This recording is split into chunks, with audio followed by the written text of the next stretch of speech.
Greetings, fellow homesteaders. Rodamon here. Thank you for tuning in to Of Life and Land. Episode 2, The Growing Hamlet of Rustic Cabins. Okay, next tutorial. We've got F1 opens the help window, which gives you the basic controls and all the other tutorials, maps and transferring it, and a lot of this we'll get into later on as things open up. Factions, trade, needs. Another one that, so the next one, choose one of your villagers to examine their needs. So this is really critically important. So Philip here, if we go to needs, Philip has 80% of his tier 1 needs fulfilled. He hasn't been starving, he has shelter, he hasn't been freezing or burning to death, he is healthy, but he does not have enough rough rags to satisfy basic clothing needs. And this is the impediment. The rough rags essentially is the impediment to teching up to tier 2.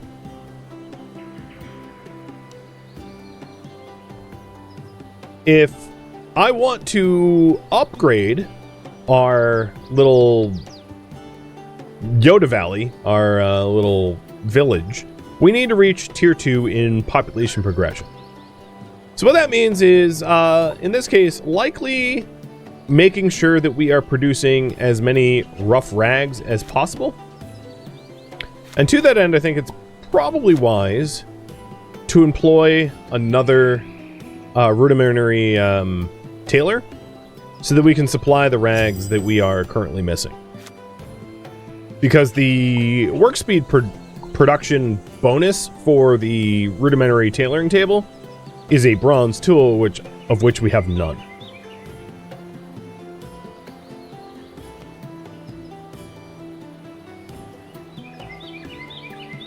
Another thing you'll probably notice is now that we have the hand mill and the simple oven, our food is going up as we are able to stockpile bread, which is more cacao than like fruit or vegetables, which is really low. This game, when villagers eat, they're actually satisfying their like daily calorie needs, and different foods have different calorie. More complex foods typically are worth more calories. So in this case, bread being the most complex food that we have available is doing a really good job adding to our number of days of stored food expected. We've like, you know, quadrupled it or something.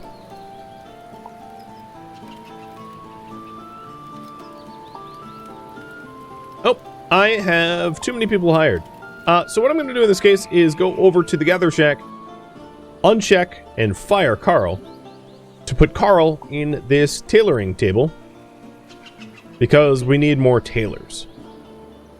As the game is telling me, I don't have enough rough rags. The other thing I could do is upgrade the amount of rough rags that I have in storage at both places for some raw wood. So I'm doing that so we can stockpile the rough rags. So that way when people's clothing wears out, we don't go from like 3 rags to 0, we go from like 9 rags to 6 or something like that. It's going to make a significant difference. Moxie, thank you for the resub. Cheers. And Wasteland Puppy too, I totally missed that.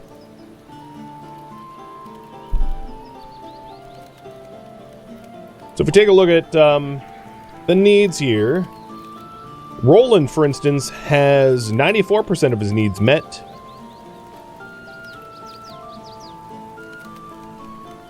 And in a minute, we should be unlocking Tier 2 Prosperity. Also, Elaine is on her way. 5 days remain. Elaine was the one that sent us up here into the north. For reference, that was her name. So she's sort of like, I don't know, boss lady. You can think of her as boss lady.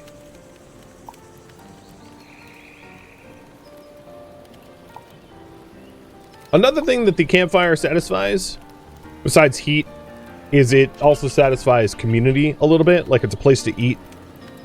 Technically they're eating on a stump, but like it's close enough to eating with the table, I guess.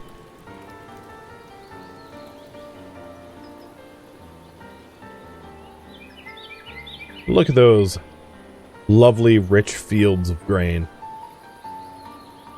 Yum. Now we're up to almost 2 days of food, up from like 0.2. Big difference. And all it required was a little bit of agriculture. We're getting cultured. Oh, poor Hedwig.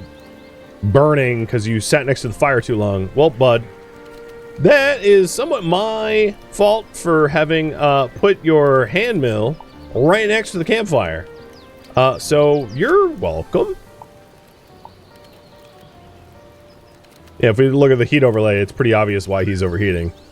Poor city planning. But whatever, the hand mill I will get rid of eventually. So there we go. Congratulations, Yoda Valley has hit tier 2. So we open up the build menu, as you can see. Now we have hunting lodge, simple barn, well, potter's workshop, dairy, root cellar, small cabin, community center, cesspit, guild house, wind catcher, as well as some new torches. So it opens up a lot of opportunity for us to expand.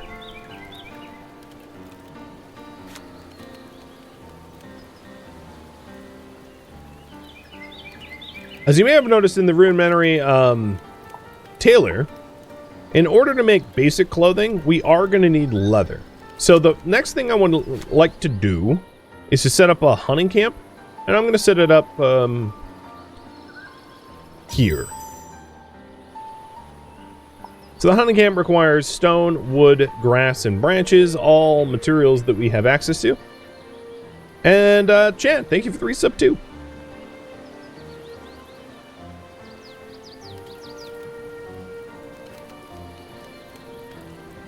We also have a new task. So in the top left here, this little book is a task, which is a record of our current quests, the prosperity quest of tier 3, and then Elaine being on our way, which will lead to stuff. But here's a new one. Where to put the dirt. So dirt in this game is like, honestly, night soil. It's basically poo. And we need to decide where to put our cesspit. So I'm going to accept this quest. And a cesspit is a place for all the dirt. People can dispose of all their dirt and the animals' dirt in here. Phew, it stinks. We better put it a little away from the houses. It is in demand for agriculture.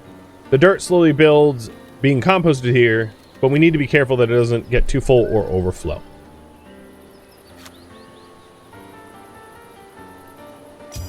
I'm going to put the dirt here, the cesspit dirt, at sort of the corner of the farm.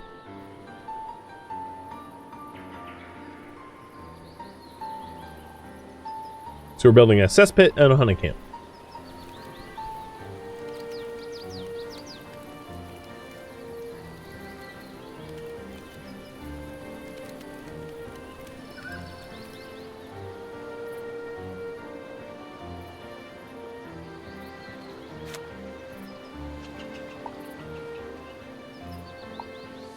I'm also going to lay out some additional roads, so that if any of our citizens are just like idle and not doing anything, I can get them to be like a little productive or something. Because there's a lot of resources deeper into the wilderness that we currently don't have access to, because, well, we have access to, but not quick access because of lack of roads. So if they're idle, they'll work towards making some mud roads. Alright, it's nighttime, so I'm going to fast forward time again. Another nice thing for us to do, because right now we don't have any space for new people, is to start building small cabins. And we have all the resources required for the small cabins. We have the planks, rags, grass, wood, and stone for it. And that would allow us to sleep 4 instead of 2, and it's higher quality. So it can be heated and offers more comfort than the straw hut, so people will be happier in it. So that would be a good use of our additional resources once we have hunting and cesspit up. Also keep in mind, of course, we don't have like more people, which I get. So adding workplaces means we're going to need immigration or like birth rates or something.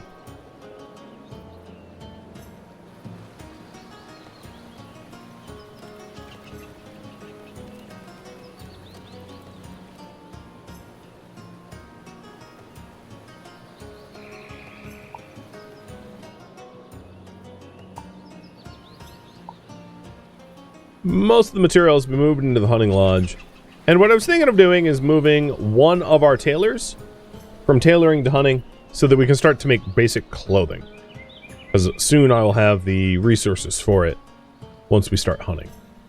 And then the hunting is also going to allow us to make the grilled meat at our campfire, which is a high caloric source of food, which will be good for long-term survival.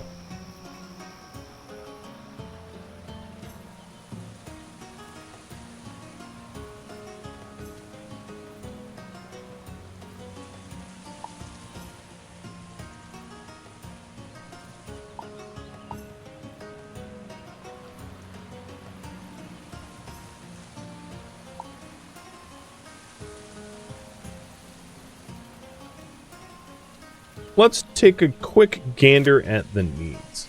So if I hit F as in Foxtrot, I can actually sort by progress.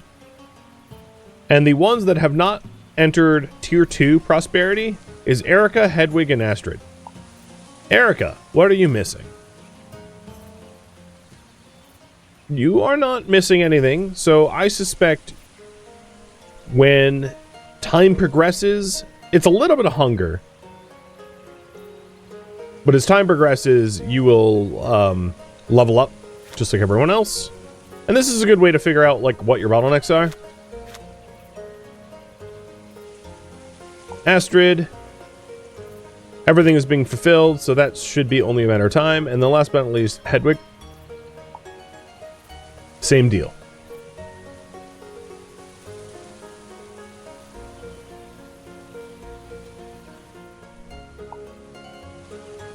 Just got to be patient until their needs have been fulfilled. Oh, nice. Grey wolves are just like roaming our roads.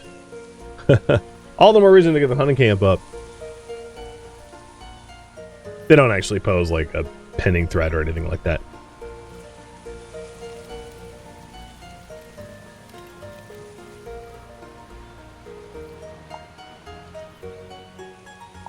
So just some branches and some rough-hewn stone, and we'll be all set with the hunting camp and the cesspit.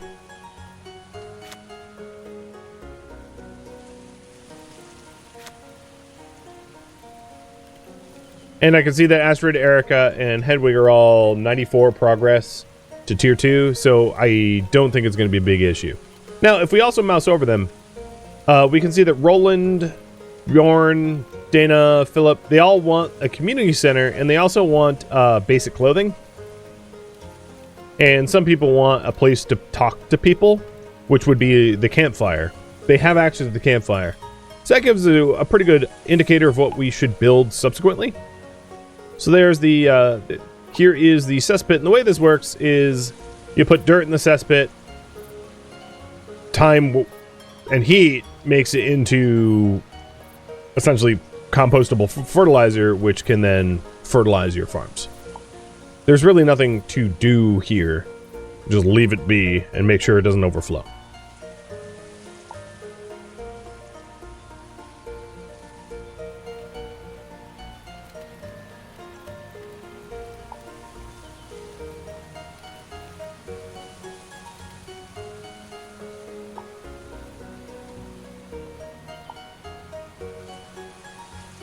Upgrading the basic bakery so that we can use less wood and store more internally so that we can make larger batches of bread.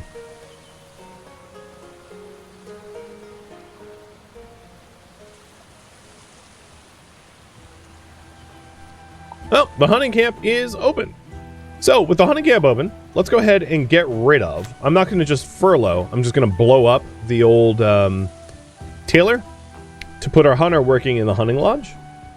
And we are going to allow them to hunt hare, deer, raccoon, rat, but not sheep, cow, or chicken, because we'll probably want to ranch that stuff later on.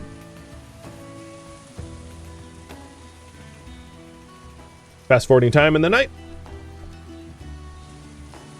And then I would say the next construction project should probably be better homes. The community center would be a great project to undertake, But with that said, it is not a quick one.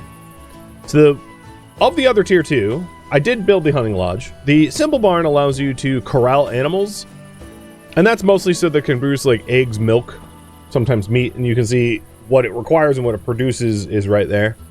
Another really good project for us to undertake sooner than later would be the well. Right now, we're just like drinking the water we came in with, but we are absolutely going to want well water sooner than later before we like dehydrate. So I'm going to put a well down. So we're working on another small cabin and a well. And I'm going to prioritize the well over the small cabin. We have the Potter's Workshop. The Potter's Workshop, you don't really have a high demand for pottery. So there's a few upgrades early on that'll need pottery. And then pottery comes into play in other ways as well. But I wouldn't say it's like urgent that we need a pottery workshop right now. Dairy and root cellar. So the root cellar allows you to store more foods. It's a good way to stockpile if you are producing more fruits and veggies than you have reasonable room for. It is not, however, for grain, which is the majority of our production here, so I'm not going to bother building that just yet. The community center, you only need one community center. Community center is probably the wrong term for it. It's like a mistranslation. This is really like your town hall or something. This is the place to talk about politics, decide about the future development, plan complex projects, gather relevant data. It's the governance building. You have your guild house, which organizes and regulates crafts, which we'll get into possibly later, and then a wind catcher, which allows you to produce cool, mostly for the desert maps.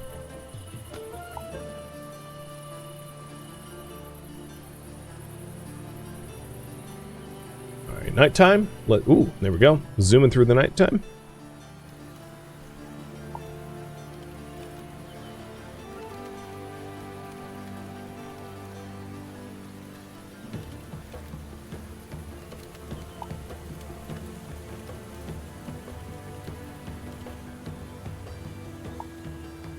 And now that we are producing meat, we'll be able to start grilling it, which will help even out our diets even further.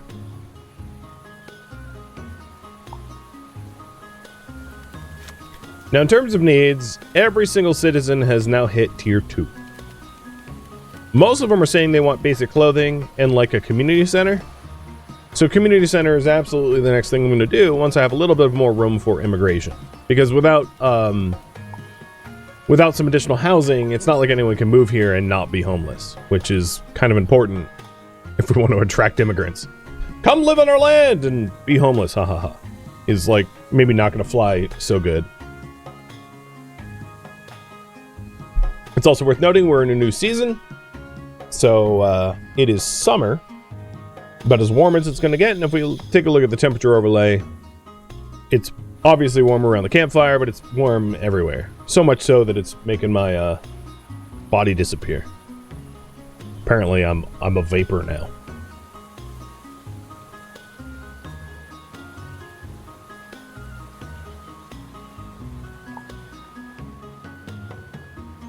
Let's take a quick gander at tier 2 requirements. So, tier 1 is just like, I want food. Tier 2 is I want food at like a campfire, not like me sitting on the ground in the forest like a caveman eating. Basically, this is like, I don't want to eat on the ground. Employment is another tier 2 need. They want some sort of like workplace, and that's age dependent. If you're a child, obviously that is not going to be the case. They want basic clothing over raw rags. So they don't want to be dressed in like burlap sacks from X flour bags or something like that. They don't want to be dirty. That's pretty easy to do when you have like rivers running through your town. But they don't want to be dirty or stinky. They want to be able to talk to friends at like a campfire, tap room, or hearty kitchen. And then last but not least, they want the community center, which is like a non-negotiable. It's like that or bust. So once we have the well built and the small cabin built, we'll work on the community center. Picnics are still a war crime, yeah.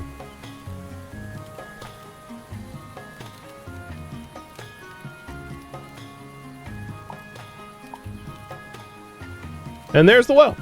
And the well, I'm not going to hire anyone in the well right now, but it is going to be producing water for us. Oh, nice. And there is a small cabin. And immediately, as you can see, everyone moved into it. The sleep quality of the small cabin is 30, up from 25 of the regular, like, straw shacks. So it is going to be nicer to sleep in the straw, in the cabins.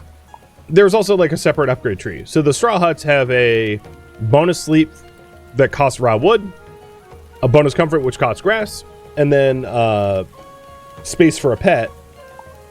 Whereas the cabins themselves have a lot more. They have the original 3, plus bonus sleep for furniture, bonus comfort for soap, total wood usage reduced for like heating up the cabin from rough-hewn stone, again for stone blocks, and again for glasswork. So there's a lot of upgrades that cabins can have that the others cannot. The low polyfields look awesome. They're so simple, but yet depict exactly what you need to know, which is like completely full of cereal grain, partially full of cereal grain, and recently harvested. It's elegant. And a lot of the graphics, I would say, in this game are like elegant like that, where it's not high poly, obviously, but it provides the necessary information that it becomes actionable and recognizable at a distance, which is honestly like as important as I could say. Some games focus so much in like graphics that it's like, dear Lord, there's like no fun content left in the game. It's just shiny, really shiny. All right, so let's go ahead and start working towards the community center. So the community center is just resources that we already know how to produce, but in a quantity that is more than what we normally produce, right? Like 60 hewn stone, we have 4 in stockpile. So it's an undertaking. But I think what I'll do is I'll stick it right here as like heart of the town. And then while we do that, I think I'm going to build 2 more small cabins as a higher priority, because I don't want people living in straw shacks anymore. I could do better than that. And then the old straw shacks that we have, I can just like knock down.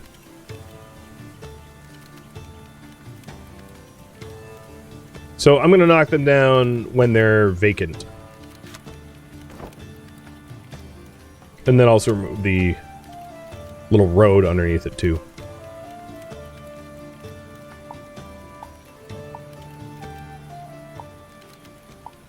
So I could knock down another straw shack because like Ulrich lives here by himself, Philip lives here by himself, but like whatever. I'll just leave it up for now.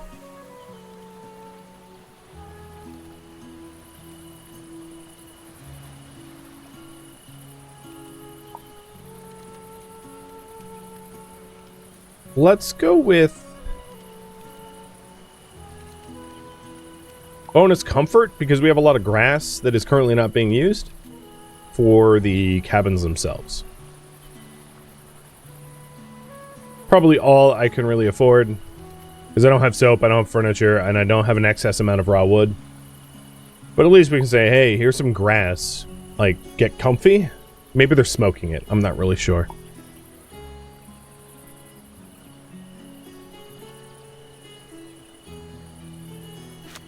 I would also go so far as to say, it looks like we could benefit from additional garden beds. Or more fruits and veggies. So I'm going to put those in as well. Which means the community center is going to be low priority, the houses on high priority, and the garden beds on medium priority, and I think that's just about right. The community center is kind of like a stretch goal, a long-term stretch goal. But soon Elaine will be here to tell us what to do. Because we're, as far as Elaine's concerned, noobs.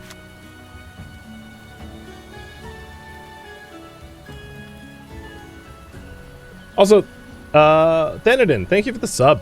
Cheers. I'll drink to that.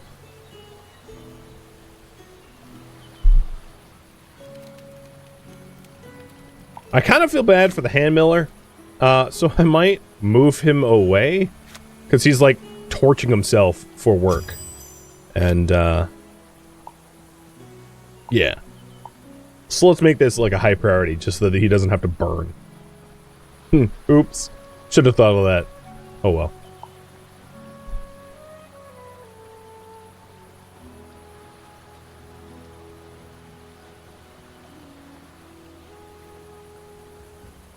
it looks like our food needs are being met. We have 2.5 days of food.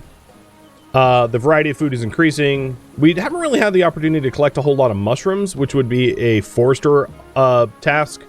That's also because this forester stump is not in like an old growth forest, so some of that is just there is not available mushrooms to even be collected.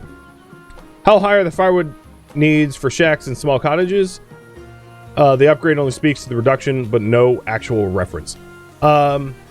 So, if you click on the firewood, you can see what we use in a year. So like last year we used 38. We produced 68. And we can see where it was delivered. So the firewood was delivered to the small cabin and simple oven. And when you do, I mean, you can do the math, but essentially it's more just like make sure it is supplied. So we're currently supplying more than what is in demand. These straw shacks do not self-heat in the winter. And that's why they didn't have any firewood demands. The issue with that, of course, is when it gets too cold or hot, well, not so much hot, but when it gets too cold, you will fail to fulfill the tier 1 needs. Oh, here's a lane. You'll fail to fulfill the tier 1 needs of body heat in a straw hut because the straw huts aren't heated unless they're like around a campfire. So I put mine around the campfire for that purpose, but it's like a stopgap measure, if anything. So Elaine's here.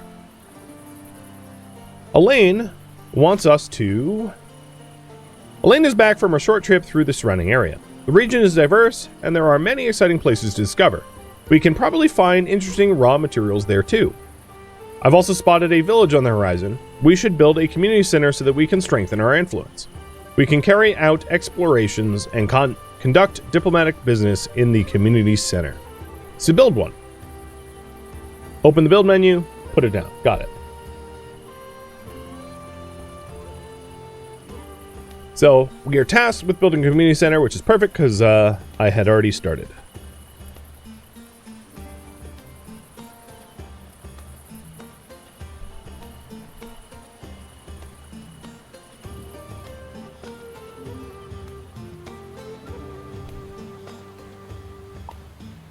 We have supplied, I'm going to say 100th of the materials for it so far, but it is the low priority one, so...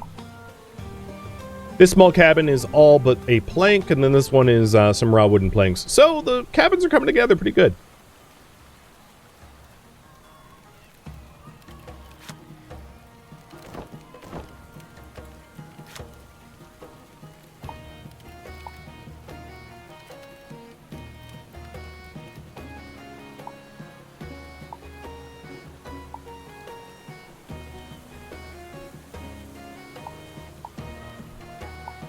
And this cabin's almost done as well. And then everyone will be done with straw shack life and be upgraded to cabin life. And then we can pour our focus into the community center, I think.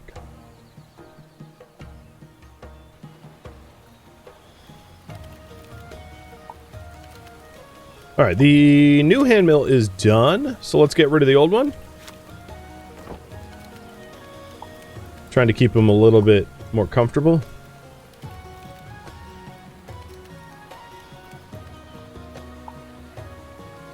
And 7 planks away, and we're done with that cabin too. Nice. Most of the veggie fields are have been sown as well. Now if I take a look at the progress meter, we can see that almost everyone has about 2/3 progress or close to 2/3 progress. Some of the things that is an issue here is that we're overheating. That's probably in proximity, like work proximity to the campfire.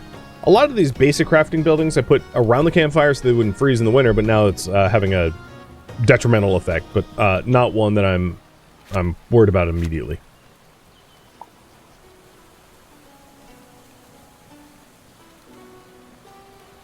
Plus it's like peak summer, so yeah, it's obviously going to be hot.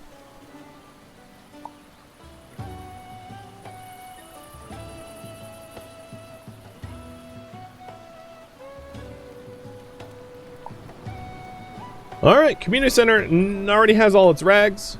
There's going to be probably a bit of a shortage of the rags as a result, because our stockpile of rags is obviously going to drop pretty hard from them being used up.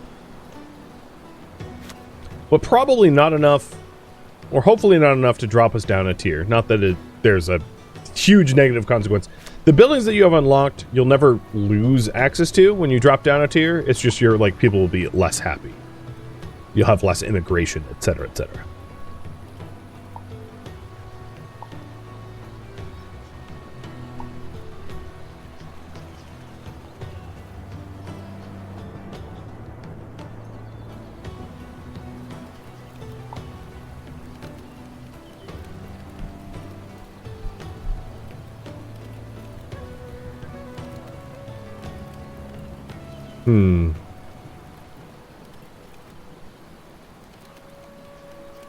I'm going to leave all the other upgrades alone for now.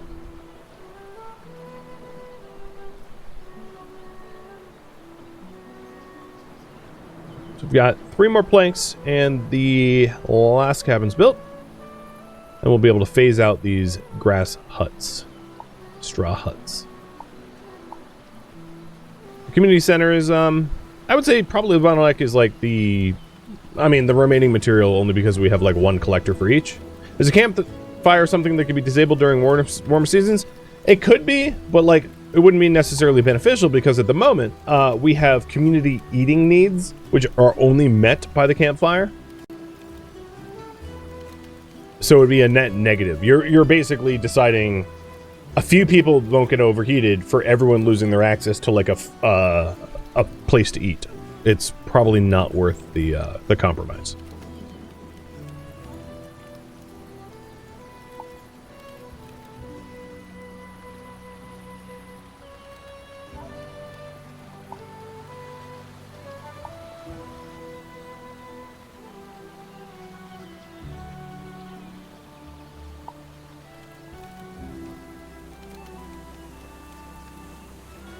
All right, there it is, the last cabin. Add grass to it for the comfort, and let's go ahead and blow up the last 2 straw. And we have room for 2 more people. I'm probably going to hold off on making another cabin until we actually get the community center up. The community center, if you're wondering, is also the way you manage immigration. So getting the community center up will allow us to grow our populace. Are there different designs for cottages? Yeah. I mean, obviously. I don't know.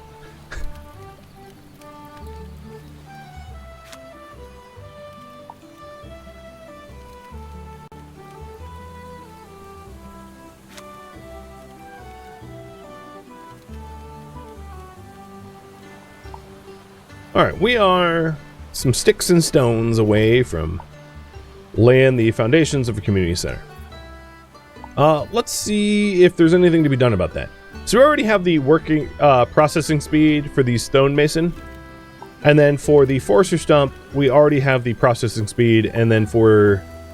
we don't actually need the sawing place for the community center because it doesn't require planks. So there's really nothing to be done in terms of speeding things up at this point. It's just a matter of waiting.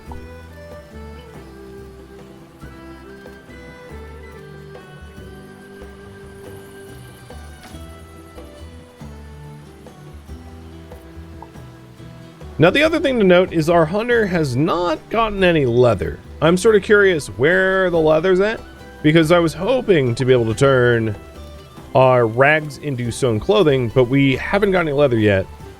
Which probably indicates that they're hunting the wrong thing. So I'm going to change the priority for that from hare to deer. So that we can actually start clothing ourselves in more complex clothing and satisfying that tier 2 need.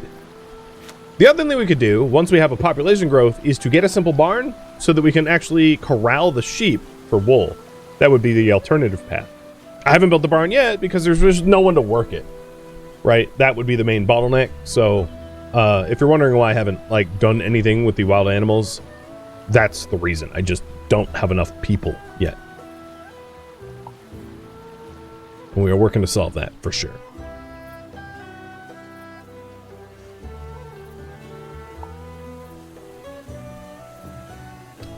I am going to increase the local storage of the Gather Shack up so that we can just gather more grain and veggies. Because it looks like it's actually being pretty productive now with the resource collection that we've allocated. I'll even do the rough rag carrying. Essentially, the Gatherer Shack is like what's keeping us alive food-wise, so that's why I'm giving it so much attention.